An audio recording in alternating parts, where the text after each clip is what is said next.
Hey guys, alright, so in the spirit of the holidays, we're doing the Oreo challenge with our red velvet Oreos. Basically, just have to take an Oreo, put it on your forehead, and use only your face muscles to get it in your mouth, and our 3 guests are gonna give it a shot. Hold on. We'll give you a ready, set, go. I look dumb. Alright, ready, set, go. I got you. So what is it? Who does it with the least amount of Oreos needed? Yeah, basically. Come on, one eye, really. Oh, one eye, you got it. Oh wow. You almost made it. You almost. That was all. Bro, this is impossible, bro. It can be done, I promise. Can I get another light? Bro, this is once it starts sliding down, you gotta move your head back some more. Yeah, I got it like. No, he got close to first and dropped it right when he was no. It keep going right here. You gotta swing it over. Use those eyebrow muscles. Use the muscles. Use the muscles. Nah, that's coming off the side. That's coming off the side, Chris. That was your head, Chris. It's already over. There you go. Move your move your cheek. Move your cheek. Oh, Oh, sure. wait. He might have it. He might have it. Give it to yourself. Oh, Oh, you almost got it, bro. You almost got it. You did. Oh, he might have it.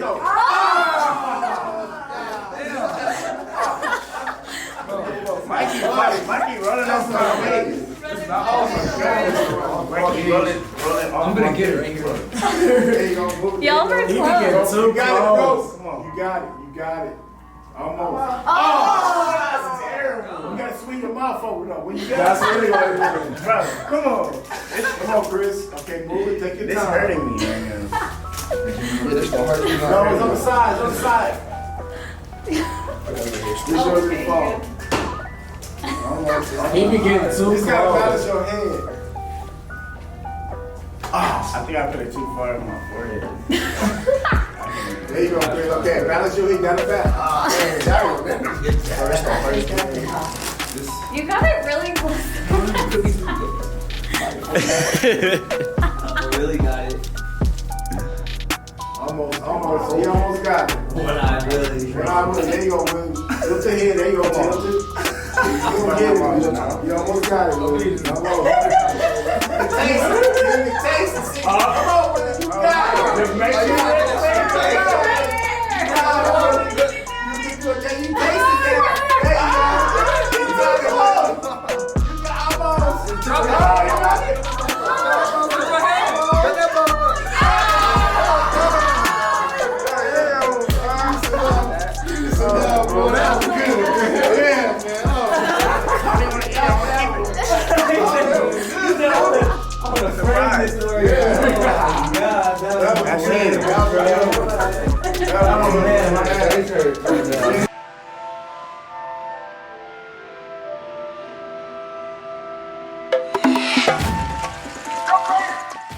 We're back. This is week 8, the show LA, the hottest high school football show in Cali. I'm AP. I'm LP. And we're about to bring you some heat today. We're going to get right into the highlights and bring you guys what you've been waiting for. All right, guys, we're going to kick off the highlights in D1. They opened up playoffs, and we're going to start off with Corona Centennial and J. Sarah. Yeah, so it looks like the Huskies had Lions for dinner because it was 56-0. Corona Centennial absolutely obliterated J. Sarah. Carter Freeland just starting it off right here. They got a 3 QB rotation, but this dude hit the B button and took it to the crib, Takes right? it all the way. And then right here, a reverse pass, Gary Bryant to Aaron Smith. And this is a dime. Amazing. How you throw a reverse pass on the money like that as a receiver, that just goes to show you how great of a player Gary Bryant is, right? Yeah. He looks like a QB there. And then Carter Freeland making more plays. This kid's good. He's more so their running quarterback. And Yeah. I'll compare it to like He a can turn few the years wheels ago when they had Catalano and Nate Ketteringham. Nate Ketteringham was the taller, more of like the runner. Catalano threw the ball a lot. But Carter Freeland, about 6'3". Big guy, yeah, I was about to say, real tall. And then right here, we've got the guy who's on our list actually for Offensive Player of the Year on a reverse. You don't see a reverse like this that often, but what happens here? Literally, no one's catching him. No, Gary Bryant. Green grass. He's the truth. He is the heart and soul of that Centennial team this year who takes on Bosco this week. And then another playmaker, DJ Justice. And Miller Moss, both up for Player of the Year awards. Yeah, Miller Moss is up for Player of the Year for sure. DJ Justice, 2021. He had that Tony toe tap catch against Paraclete last week, had this diving catch this week, and look at Miller Moss using his feet. Yeah, he's traveling. He doesn't run enough. His athleticism I feel like is underrated. But here he goes again, DJ Justice, his favorite target. What happens here is, if you guys don't know, when the receiver and the DB catch the ball at the same time, it's almost like in baseball, the tie goes to the runner, the tie goes to the offensive player. DJ Justice, they awarded him with the tub here. A lot of great games though during this playoff week. So we had Alameda Tesoro, we had Centennial against J. Sarah. We also covered Bosco against Calabasas. That's our game of the week. We got those highlights coming up. This was just a really good hit. I just really Corey Neal, right? We only senior on the defense. I mean, it's worth noting. He's a player. Corey Neal definitely deserves some more looks. And then Tesoro, they didn't give up. It was what, 47 Yeah, to they got 28. the Miller Moss sack right there. And for Miller Moss, when you see a play like this, you think, oh, he just got sacked. But in a 14-14 game like it was right here, he didn't make a mistake. He didn't try to throw the ball in the coverage. Held on, just hit the ground. Just take what they give you. Yeah, right? Exactly. Last but not least on our highlights was our game of the week, Calabasas at St. John Bosco. Now this one, it was a little lopsided, not exactly what I expected. That it was going to be you did. A tough run for Calabasas, but the Coyotes started off really strong. They hit the ground running, beautiful throw, diving catch. A nice ball. This was a sick diving catch by John. 1 yard line right there. And then he actually got Josh Alford here on a touchdown. Johnny Wilson, 6'6" Oregon commit, Polynesian Bowl All-Star. Actually, he's one of the representatives for the Poly Bowl team player representative this year. And then it just got ugly. Yeah, I mean, that ended up being the only touchdown they scored in the night. Now, Sand Beast, Nathaniel Jones, he actually lowered his shoulder and he delivered a blow. That was crazy. It was awesome to watch in real life because you don't want to be on the receiving end of that. They call him Sand Beast for a reason. So actually, before Sandby scores, though, Bosco answered back at 7-0 with Kris Hutson. Well, yeah, it was an 85-yard kick return. It was happening as I was walking in a little late. Up for our showstopper of the year, Kris Hutson. So he scores the kick return. Sandby scores this to make it 14-7. And then it's another Kris Hutson catch, I believe. I think you predicted this. Yeah, I did. We were talking about it. So 7 seconds before the end of the quarter. The end of the quarter, I was like, long passing play. They delivered. I didn't know if they were going to score or not, but you can never put it past Bosco. And then you've got him right here. You got young Speedy. Thought he got to the house. It looked like it. We had to replay it, and you see his knee just grazes. So great call by the official. Yeah. But here's Johnny Wilson again. I mean, it's crazy. He could have worked back to the ball a little bit more, but he really attacked it. It was near pick 6. But Johnny Wilson, he really established himself in this game. Jermaine Burton was kind of bottled up for the most part. And then Defensive Player of the Year nominee, Court Williams, INT. That was sick. The way I didn't know Court could jump like that. Yeah, he reached up, caught. He hit the ground hard too. He popped right out. He was fine. Yeah, he was good. He was. And then number 1 for Bosco, actually on our I Need Love. He got nominated this week. So Kris Hutson nominated Josh Alford, and Josh Alford he proved himself in the game. Took a pick all the way back to the house, ran right past our camera. Yeah, it was crazy. We saw him just zoom by. It was awesome. So Bosco against Calabasas was our game of the week. It was a barn burner. Yeah, 63-7. Someone also predicted that score. Someone in the tribe, I think. You're right. Yeah. The student section predicted it.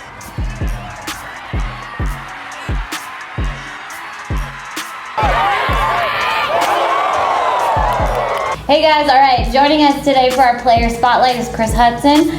senior wide receiver out of St. John Bosco, Oregon commit. You guys are coming off a big win on Friday. Just how great is that, building that confidence heading into the second round of the Open Division playoffs? It's good us having a good start because, we had a bye week, but we didn't deviate from the plan. And we just kept our heads high and just kept it pushing. Can you talk about the next matchup coming up? You guys are going to face Corona Centennial in the next game, so just talk about the matchup. We know they got some players and they got good coaching. Gary Bryant. We isolate what they have in their best players, and we're trying to key them and get them out the game before anything get out of control. But we just go into this game like we go into every other game, and just keep it how we keep it going all year. I know I was just walking around the sidelines and a lot of your fans are saying all we care about is getting back to that modern day game. Yeah. But how important is it to keep your eyes on the prize, take it a game at a time, and not get ahead of yourself? Yeah, that's very important because if we overlooking an opponent, then stuff could go left. And Centennial is a very good team, and so if we don't take them serious, then we could get popped in our mouth. What are the biggest challenges you think Corona Centennial is going to put up for you guys? We know that they're going to play hard because they got something to prove, and we do too. So it's gonna be a hard game. All right, so let's talk next year, headed to Oregon. Yeah. Wasn't the original decision for your recruiting, what was it about the Ducks that really convinced you from staying in Southern California playing for USC and instead taking your talents out of state? It's just Oregon's just different. It's just different from every other colleges. I've seen a lot of colleges. It's great, but Oregon is just a different type of thing. Coach Kris is a very nice person. He keeps it real with you every time, and he told me what was going on during that time, and how the receivers leaving. Some receivers are leaving, some receivers are staying, and so me coming in right now, it just fits perfect at this time, and me staying on the West Coast is a big thing, staying close to my family and stuff like that. So I take that a big part in the role of what I do. Oregon is just fast, and I'm a fast dude, and so I like how it go. What would you say about your experience you hope other people that are in your position, other players, maybe take from your experience? What are the benefits of maybe waiting a little later in the recruiting process to make a decision? It's all up to you at the end of the day. It's all how you feel, but wait until you graduate, I feel like it's kind of iffy because you never know if you want to graduate early or if you want to stay the full year. But I feel like you should make your decision a little bit early, and so you can get comfortable with the coaches and everything like that. So that's my opinion on that. For players that are going to be in your shoes and maybe are in your shoes right now, what helped you in making a decision throughout the recruiting process? Because this is something that's going to set you up hopefully for the rest of your football career. It's a lot of people who told me that Oregon was a good fit. I talked to multiple people before Kris still was with the USC. I talked to him privately, and I talked to a lot of people. I talked to my coaches and what should I do, and my receiver coach, Coach P. King. I talked to him, and we just figured out a plan, and we just went with that. And Oregon was just the best fit for me. All right, so getting back to Oregon, just how excited are you right now? How your future team's doing? Number 6, just on the outside looking in of that college football playoff. They're knocking at the door. Yeah. I just pray they keep going. They going in a good. They set in a good stage for us for when we come in, and so everything will be lined up already. They're doing a great job this year. I'm so proud of them. I just hope we get in them playoffs, and so next year we run it some more. That's about it though. I'm very proud of what Coach Kris got going on over there. And how excited are you to get there and go one-on-one against those Oregon DBs? Yeah. They are leading the college football in interceptions. How exciting is that for you? How much are you going to grow from that? Yeah, it's only going to make me better. As honestly, like me going to practice every day with them dudes is going to make me better every single day. And I'm glad that they achieving what they want, and you know, I know that at the end of the day, they gonna make me better. And me being comfortable with them and me being friends with them is they go teach me some things that I don't know about college that I should know, and that's what I like about it. Cool. So let's talk about your brand of football in high school right now. You're known for your ankle breaker plays. Yeah. So talk about some of the biggest moments, you know, the biggest reaction, plays that have gotten the biggest reactions from the crowd, and just ones that you're particularly proud of. Go through the memory bank of this. Old Christian, I had a post route, but then the safety was too over top, so, you know, I broke it down. I wasn't supposed to break it down, but I broke it down anyway. And DJ saw me break it down, he threw the ball. And, you know, I just saw him in front of me, and I just like, I'm finna give it to him, let him know what it is, and that's what I did.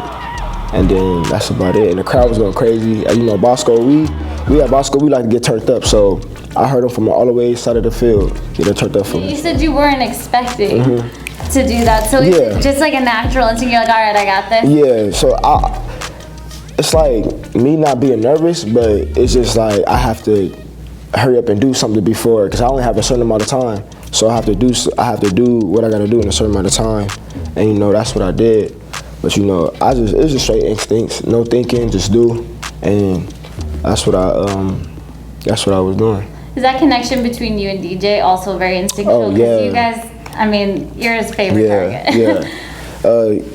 That dude right there is incredible. Like you guys don't just understand. You know, I know you guys look from the outside in, but if you guys was in my shoes and see how you throw the balls, it's perfect. Like every time it's perfect. And you know, if it's off, he says it's my fault. If I do something bad, it's my fault. So we on the same page every single time, and that's what I like about DJ. He dropped some dimes on you, especially those back shoulder passes. How does that, you know, how do you guys work to really get that timing perfectly? We work on it all day at practice. After practice, sometimes we work on it. During practice, we work on it every single time, because our DBs, we compete every day in practice. So our DBs, you know, kind of know what we're doing in a sense, because we practice with them every day. And so we adjust to whatever the defense is doing. And so if he puts it too far out, he'll tell me, okay, I'm gonna put it right here in the game and stuff like that, because we watch film. And so that's what we do every day in practice, compete. And we talk a lot, we communicate a lot, and yeah, that's what we do. How long did it take to finesse that relationship though, or was it kind of an instant thing with him? This back shoulder just occurred, like we just started doing the back shoulder thing. Usually we over top over everything, even though if the DB's in front, we still over top. And so we just trying to be more smarter, be a smarter football player as we go, because you know, when you get in a higher level, everybody's good. So you can't just go over top on everybody. So that's what we was trying to go to. So just being at Bosco, obviously #2 high school football in the country, just how much has that improved your football IQ and made you a better football player being part of that program? You know, the coaches is tremendous. You know, they have no days off when we at practice. Everything is mental for us. You know, we go get the physical part down in the summer. And when it's off season, of course we do it still during the season, but we in the season right now, so everything is kind of laid back with the lifting weights, because we don't want to get injured too much. But you know, everything is mental, and my IQ has grown so much during my football career. It's incredible. Sometimes I'll be like, dang, like it's crazy. I really have grown from where I was, and you know, my IQ wasn't that all great. I was just a football player. I was just going, just tell me what to do and I'll do it. But now I'm looking at the bigger picture, as in like, oh, okay, I really have to think on this field. I really have to see the coverages and everything else. So it's grown a lot. So you're nearing the end, no matter how playoffs go, you're nearing the end of your high school football career. When you look back on these 4 years, what's the best thing you've taken away from just being a part of the Bosco football program? Just being a part of Bosco, period, is just something amazing. You know, every time I step on the field, or every time I go somewhere, they be like, oh, you got a Bosco, because you know Bosco is a national league thing, and you know they it's just a big name, and Coach Negro's doing a great job. Ever since 2013, he be doing a great job, and I just want to be a part of it, really. All right, so we all know the Bosco Mater Dei rivalry is a real thing, always has been. What is the craziest thing smack talking you've heard or been a part of? It was last year when we beat Mater Dei. I was insane. Like, it was like our whole team was just like, we were just on another level.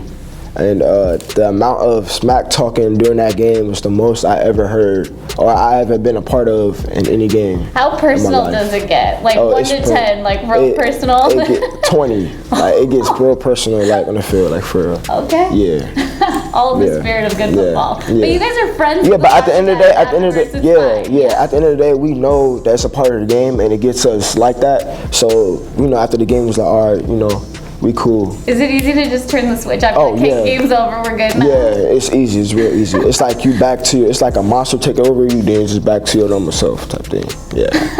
Perfect. Yeah.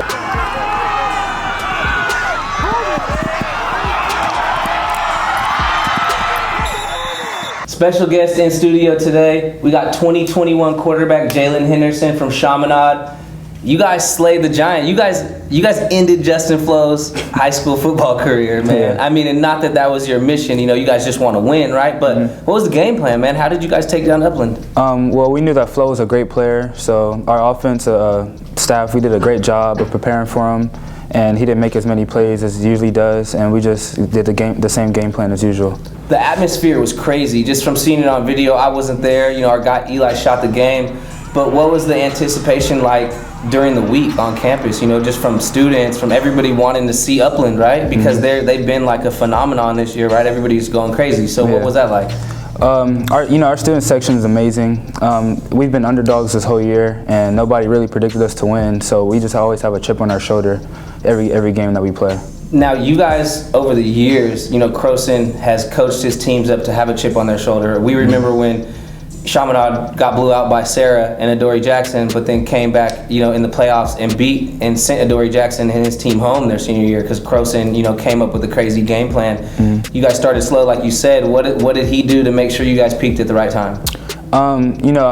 We never got down on ourselves during the season. We stuck with the game plan, and we just executed a little better, and that's all it was. Now, in terms of African-American quarterback, right, at Chaminade, the last time that happened was Brad Kaya, and he ended up, going to Miami, going to the NFL, right? Being, that quarterback now at Chaminade, how does it feel, knowing that you got a legacy of guys like that who came before you? It's a big shoes to fill, but it's no pressure for me. I just go take every game one by one and just try to do my best. This year, you guys have obviously, bounced back after a slow start, but you're deep in the playoffs, man. What are you looking forward to this round against San Clemente? San Clemente, they're a good team. They're well organized. They're very disciplined. So we have to come on our A game, have a great week of practice, and no playing around, and just take it one snap at a time. Right now, up there in the Valley, there's a lot of teams that have a lot of recognition. It's Calabasas. There's Alamany, and it seems like for whatever reason, Chaminade is not getting that same recognition, right? Do you guys feel that? Do you guys talk about that? No, not really. We know that we don't get a lot of recognition, so it just gives us hunger. We're like one of the only teams that don't have 4 and 5 stars like everybody else, so that just adds something else to us. You're a 6'3" quarterback, lefty, you're a junior. You have a few offers right now, but you said that you've been getting a lot of Pac-12 interest, right? Who do you think is going to be that first Pac-12 school that pulls the trigger? Honestly, I think UCLA, they're showing a lot of interest right now. Every week the coaches is reaching out to me, so we'll just go from there. And then just really quick, you said you got a lot of unheralded guys. Just name 3 guys off the top of your head that need some love from that Chaminade squad. My boy Willie Camacho, freshman Ian Duarte, and Jordan McIntyre, number 1. Now, really quick, Ian Duarte, man, he's a freshman. This dude is impressive. I mean, how does he do it, man? He's like, how does that guy do it at game after game? Honestly, I don't know. He's just a great player. He comes with his lunch pail every week in practice, and his game speaks for himself. Hey, Jalen Henderson, man, well-spoken. This guy is a true leader. Led Chaminade this deep in the playoffs and in the semis. But congrats on a great season, man, and look forward to seeing you guys perform this weekend. Thank you. Thank you. Yep. Cool. I wear number 13 because my sister passed away at the age of 13 from cancer. So ever since then, my family and I decided that I just wear the number in honor of her. And I go hard every day, and hopefully I can wear that number on the next stage too.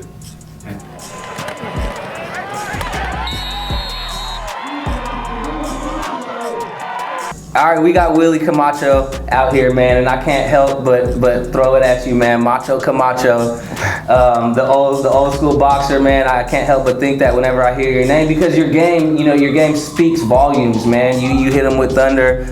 You run the ball, you catch the ball. You're Mr. Everything for that Chaminade team this year. You got 25 touchdowns. What's it been like to really be the focal point? Because you left Alemany, right? You left Alemany, and you have green pastures in Chaminade, man, or actually Blue Field. But talk about what it's been like. It's been good. Everyone's been cool to me. They've been providing me with a lot of opportunities at Chaminade, and I just know I have to come in being a leader and just own up to my spot. Now, you're a quiet guy, at least right now, do you break out of that shell?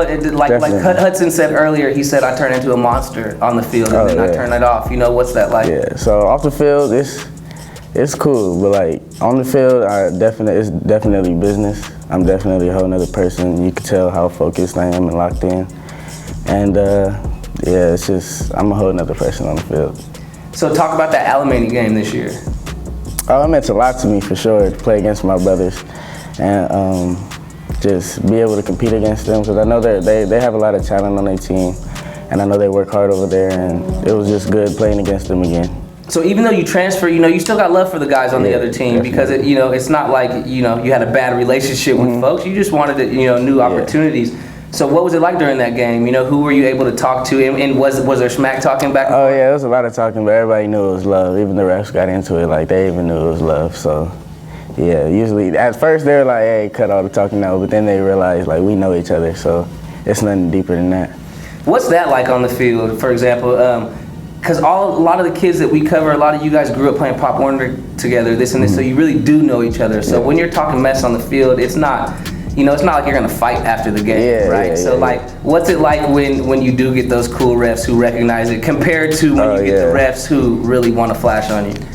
I mean, it is what it is, to be honest. I can't really talk about the refs or anything like that because they're just doing their job. So this guy's smart. That's just, and college coaches, like you want this guy talking to the media, because I couldn't even do it right there. But so Willie, man, you guys got a big matchup against San Clemente.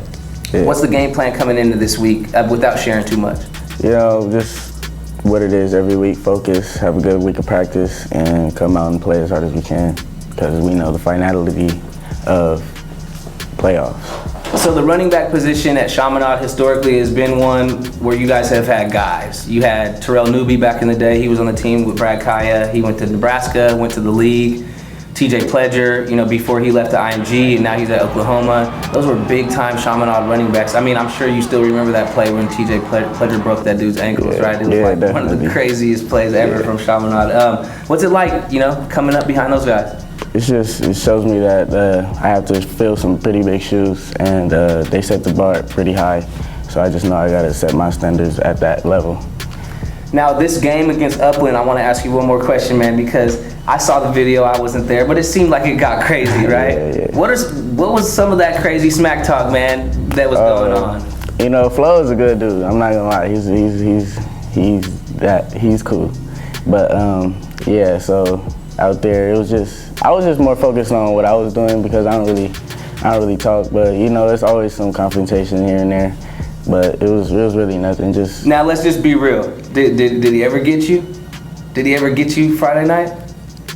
Actually, he didn't get me Friday night, but he was at every play. Hey, but that's something to be said, man. Yeah. You survive a game and he didn't get you once. Yeah, he didn't get me. But what's it like? Just honestly describe it to people, because I know it's all fun and games. I know you guys were on him the whole game, but is he different? You know what I mean? How does he pursue what's different about him, honestly, compared to any other linebacker? He definitely got a taste for the ball, for sure. So he really has a good pursuit game. And he doesn't give up on the play, for sure. He'll be the one to hawk somebody down, whether it's a running back or a slot. So that's pretty much what it is. Hey, man, well, you guys are going down in history, right? Yeah. Because anybody, 10 years from now, obviously that guy's a great player, but his very last high school game ever, you guys served him with one of these. So you got that. It was a good opportunity. Now, last question. You've got 10 college scouts sitting right in front of you, and you're able to look them all right in the eye. Tell them why Willie Camacho needs to be on their roster. I'm a hard worker. I'm focused, and I know that I will get the job done. That's all you need to hear. Willie Camacho, Chaminade, they're in the semifinals, CIF Southern Section D2. Good luck in the matchup this week against San Clemente. Thank you. Thank you. All right, this is the show LA, and we got Mr. Ankle Breaker himself, Kris Hutson, to my right, to your left. Man, welcome to the show. Yep. This is hard hits. Yep. So we'll hit hard, but not too hard, man. But I'm just gonna ask you some basic, serious questions about this whole high school football world, recruiting, etc. But first and forecommost, what was it? You decommitted from SC. What were those 3 reasons? The reason why I decommitted to SC is because, I realized that I was moving too fast in my recruiting process. I committed as a sophomore. SC, I've been loving SC since I was young, so I just rushed into it. When I took the visit to SC and I had to camp, I like Coach Hutson. He's a pretty cool dude, and Coach T. Martin, he was there at first, but now he's at Tennessee. So does that have a big reason to do with it? Do you guys look at coaching changes as affecting your decisions? Do you guys talk about it as high school athletes? We do sometimes. I feel like that's not fair for us for the coaches to leave like that after offering us. It give us a less than an advantage because the next coach might not like us as much. That's I don't really buy into that. Does that make you lose respect? Not respect. Like, what's the feeling you get? We just feel like, dang, now I just lost a scholarship because you gave me an offer and now you left. So it's like, it's kind of a hand-to-hand thing. But there's no disrespect to the coaches because, at the end of the day, they got to feed their family. So, you hear things, right? Yeah. And some of the things that I hear from time to time is that SC staff doesn't really court the local LA recruits like they do some of these big-time national recruits from other states, right? Yeah. What is your experience in that? Do you feel like you got the same love from SC while you did have your offer than you were getting from other schools? Not really, no. SC was they showed love at the moment, and obviously I like that, but they was keeping in contact with me, but not as much as the other schools. Oregon was on me, and so that means a lot to you. Yeah, and even though when the coach, the person who offered me left from Oregon, but then Coach Cristobal re-offered me, and it was like, we're gonna take you anyway. And so that's what I liked about that, because that's how I know that, okay, they really mess with me. Right. And that's what set them apart from. Now you're going to Oregon. It's not a California school, but California just passed that law, 2023 SB 206, you can make money off your likeness. Well, NCAA just responded to that and said that they're going to change some things. So there's a chance that even at Oregon next year, or in 2021, you'll be able to start taking advantage of your likeness. Yeah. So if you had time to think about it, what are 3 things that you would do if you could take advantage of your likeness in college as a player? I'll sell jerseys. That's one thing that I like. Have people represent me and our football team for Oregon. I like working with kids, so I throw some camps out there for kids who want to get better, and that's really about it. For the 3rd thing, yeah, that's about it, really. Do you guys talk about it at all? Yeah, I know DJ said something about he wants to start a clothing line. Oh yeah, right? he's big on. So what are those conversations like? What are some, without giving away all the details, man, about people's plans, right? Yeah, me and DJ, we talk about he especially him. He talks about it all the time, like him building a brand for himself. Him working with Coach Frog is a big thing, and I'm involved with Coach Frog too. And they know he has that connections. Also, me working with Coach Fig, he has the connections also. So building a brand is a big thing when it comes to that. And us as football players love that because we get a lot of publicity for that, and we get a lot of things for doing that. Now I'm gonna hit hard. We had a brand called D1 Bound back in the day. Yeah. And a lot of you guys wore it, right? Yeah. But our approach was a little bit more organic, right, with the apparel.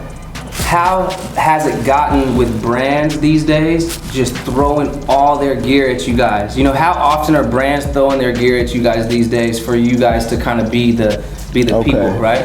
It's a lot of brands that's throwing their clothing at us. we like anything, but we're gonna keep it 100 with you as us as high school players. You know, if it's hard, it's hard. If it's not, then we go tell you. But you know, but we know where they're trying to get to and what kind of status they're trying to get to.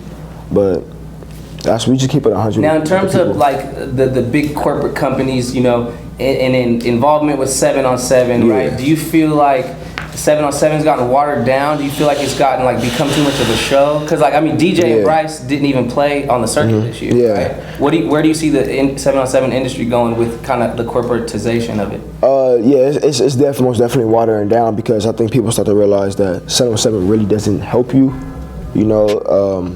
But for me, I like it personally because it helps with your one-on-one game. I feel like 7-on-7 is the perfect time to work on your one-on-one game. Not as much a team game. Yeah, you know, it's the team game, but you know. But you don't have a lineman there with the rush. Right? Exactly. You have to release the ball. Exactly. So you can work on different things while you in 7-on-7, and you know, of course, traveling and the gear and all that is as on to it. Do you think the trend is going to be more and more of big-time recruits will not play as much 7-on-7? Yeah, I think that's going to come because it's a lot of people that I know that's not going to go 7-on-7 next year. More than quarterbacks, other players? Yeah, more than quarterbacks. Yeah, receivers. I barely heard from some DBs, but receivers mostly offensive dudes, running backs and everything. So what's your prediction? What does the 7-on-7 landscape look like in 5 years? Oh man, it might not be no 7-on-7 in 5 years. I feel like it might just be people just have their own personal trainers, getting their stuff better because at the end of the day, you're not really benefiting yourself. You know, you're trying to get better for the season, not for no 7-on-7. Now, when you go to a tournament, do you ever look at it's like, oh, this costs $1,000? Do you ever look at like that side of it? I mean, you're still a kid, right? Yeah. But your coaches and the administrators for your organizations, you know, they're paying these tournament fees and whatnot. But do you ever look at that like, man? Yeah, I do. It's like dang, that's a lot just to play in some 7-on-7. But I get what they're trying to go to, so you know, it's play along with it. Yeah, you gotta respect it, right? It's a business. But now, at a school like Bosco, how quickly were you forced to realize that football's a business? You know, when I got there my sophomore year, Coach Chad, when he was there, he taught me everything that, you know, after this, because after high school football is really the most funnest level out of all footballs because you get to be yourself. But from here for now, it's like it's all business. College is business, NFL is business. So, you know, high school you just get a lot of you just get to be yourself more. Bosco, man, you guys have a crazy student section. Yeah, we do. I mean, the tribe, man, they turn up, and they're all real cool. Yeah, they turn for sure. What is it about Bosco? Because it just seems like you guys have a camaraderie that extends beyond just the football players. Like, it just seems like you guys are all like really close, man. Yeah, just because we have our own cliques throughout the whole school year, but you know, we still cool with everybody. Everybody's cool with each other, even the baseball players to the soccer players to everybody, to the lacrosse. So everybody has love for each other. We just a family, and you know, even though we all boys, I think that's what brings us even more together. It brings us even more gelled, and they support us just like we support them. All right, now hard hits. I'm gonna ask you a few different positions, and you're gonna tell me which state has the best athletes at that position, and we're gonna go between Cali, Texas, and Florida. Oh, okay. Quarterback. California. Okay. DB. Whew. California. All right. Linebacker. California. All right. D lineman. Florida. I mean, I don't even want to ask you wide receiver because I already you already know it's California. It's Cali. Yeah, it's Cali. And what positions do you think Texas has Cali and Florida beat on? I want to say O lineman. Yeah. Texas has some big O linemen. Okay. Yeah. Now, last hard hit. What would you say to those Texas schools and Texas football players who don't want to come out to Cali to play against the California schools? You know, stop being scared. That's it. You know, we asked everybody, Coach Negro, I saw the handbook, Coach Negro asked every single team in the country, like literally tried to ask every single team in the country that was a high ranked team to come play, even though we'll go to y'all crib. But I just feel like Texas and all them dudes are scary, and so that's my personal opinion on Texas and Florida dudes. Some Florida cats is real, but for the most part, all of them scary because California is that work. We get that work in. You didn't have to say nothing, man. Yeah. You know how we rock. Yeah. I need love. This is Kris Hutson. This is the wide receiver for St. John Bosco, Oregon Command, and this is the I Need Love segment. First up, you got Josh Alford, number 1 for St. John Bosco, cornerback, undersized, but he can get with you.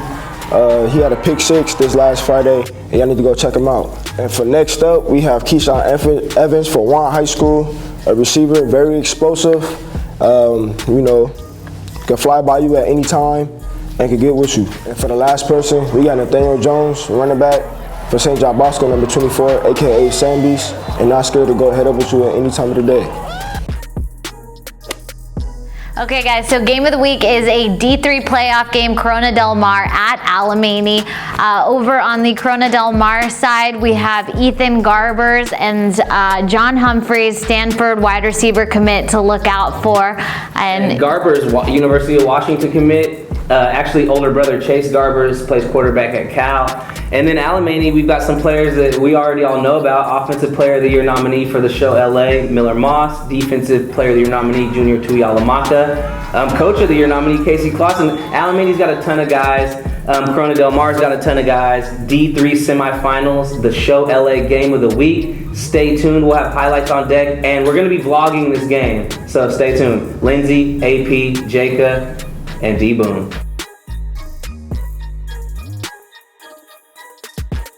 I don't know. He got a lot. You can show that a lot. I've been thinking about this. I know I've talked a lot, but I'm gonna whisper a phrase in there. it's being blocked and blocked. Look at you, bro. Come on now. You're good? Alright. Okay. I'm about to get over Alright. And Lindsay, you got a whisper around there. I'm just gonna type it to them. Alright.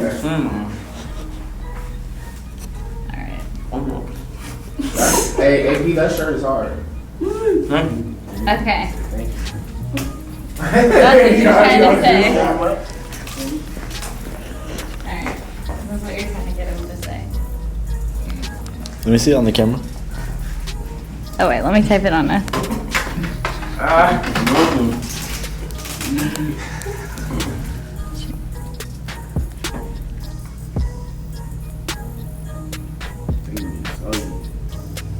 He said, "He got a mouthful of marshmallows." That's what they're trying to say. Alright. Ready? Alright. Try and guess what they're saying. Whoever. What you said? Happy? I don't know what you said. Thanksgiving. Happy Thanksgiving, friend. Happy Thanksgiving, Fam. Happy Thanksgiving, fam. Happy Thanksgiving, fam.